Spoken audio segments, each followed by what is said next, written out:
San Pablo sigue escribiendo a los romanos, seguimos leyendo de la carta a los romanos, y hoy toca un tema muy lindo. En él habla hoy de que su misión básicamente es realmente al mundo pagano. Ya para esta etapa en que Pablo escribe a la comunidad cristiana de Roma, él ya se había desprendido de la sinagoga y se había dedicado todo el tiempo al mundo pagano.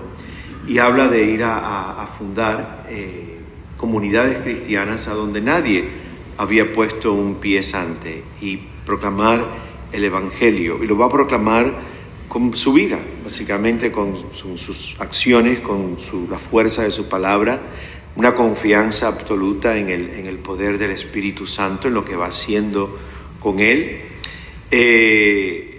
Quiere que los paganos conozcan plenamente el Evangelio de Cristo por todas partes. No va a predicar en lugares donde ya se conocía a Cristo. Él no quiere construir en terreno de nadie, dice, y quiere irse realmente a las periferias, a las márgenes, donde el Evangelio no ha llegado. Pero en la traducción que aparece en el leccionario y que aparece en el leccionario, no, en la traducción que aparece en la página de la Conferencia Episcopal, que es donde yo leo primero el texto, la traducción dice: por el don que he recibido de Dios, de mi ministerio sacerdotal, de ser de Cristo Jesús entre los paganos, de proclamar el Evangelio, mi actividad sacerdotal, así aparece en el leccionario. Mi actividad sacerdotal consiste en predicar el Evangelio de Dios. Yo decía anoche, esa palabra confunde mucho hoy, porque Pablo, primero, el sacerdocio como lo entendemos hoy en la Iglesia Apostólica ni remotamente existía. Incluso la jerarquía de la Iglesia Apostólica no existía.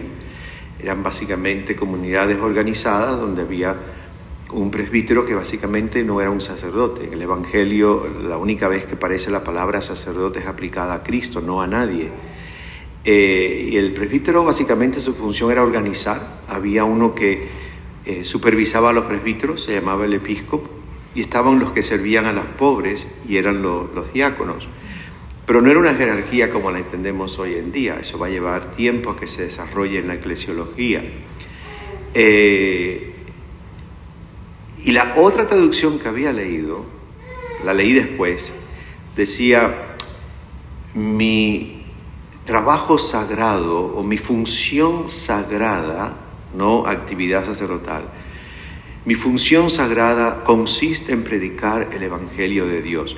Claro, algunas traducciones ponen actividad sacerdotal porque era una función sagrada en el templo. Está hablando del sacerdocio judío. Todavía no existía remotamente el concepto del sacerdocio cristiano. La función sacerdotal en el templo era una función sagrada.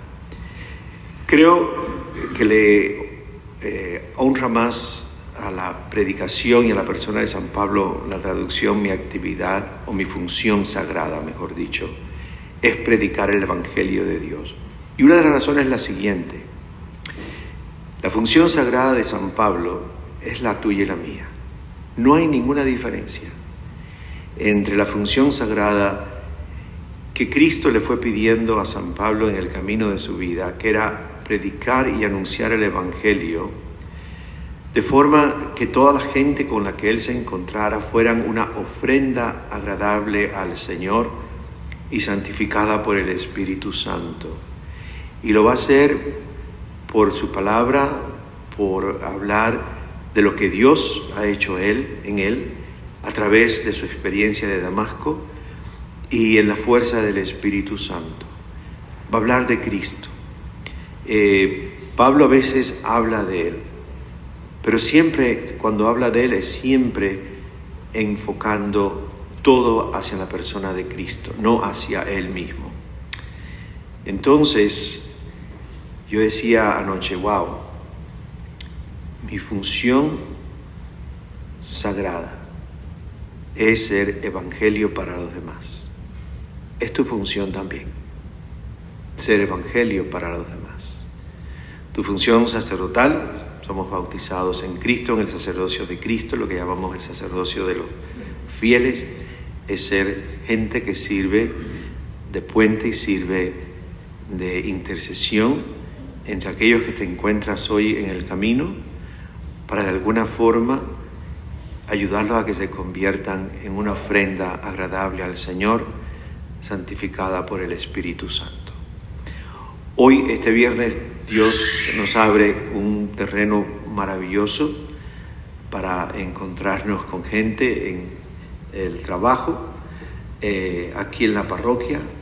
Hoy tengo 5, quizás 6 entierros en el cementerio, 6 familias donde mi función sagrada es de alguna forma tocar la vida de esa gente en un momento de tanto dolor para que descubran las buenas noticias de Cristo. ¿Cuál es tu función sagrada hoy? Pues estar con las antenas bien atentas, a ver qué Dios te pone en el camino, con quién te vas a encontrar, con quién me voy a encontrar, y ser Pablos, tan sencillo, ser Pablos para los demás. No es hablar de ti, tú no eres el foco de principal, yo no lo soy, es Cristo Jesús. Si hablamos de nosotros es para decir simplemente algo de Dios, más nada. Se mueve uno inmediatamente a la figura de Cristo. Así que le pedimos al Señor en este viernes que comienza, que nos dé el discernimiento para descubrir cuál es mi función sagrada. Y aunque no lo crea Audrey y George, estaba pensando en ustedes esta mañana, despertar una tribu de 7, 6 ahora, o menos, ahora son 5. Vestirlos, desayunarlos y montarlos en un autobús para venir a la misa a las 7 de la mañana, eso es función sagrada. ¿Cuál es la función sagrada de nosotros hoy? A lo Pablo. Y ahí nadie sabe, porque el día es sorpresa. Simplemente estar abierto a nuestra función sagrada.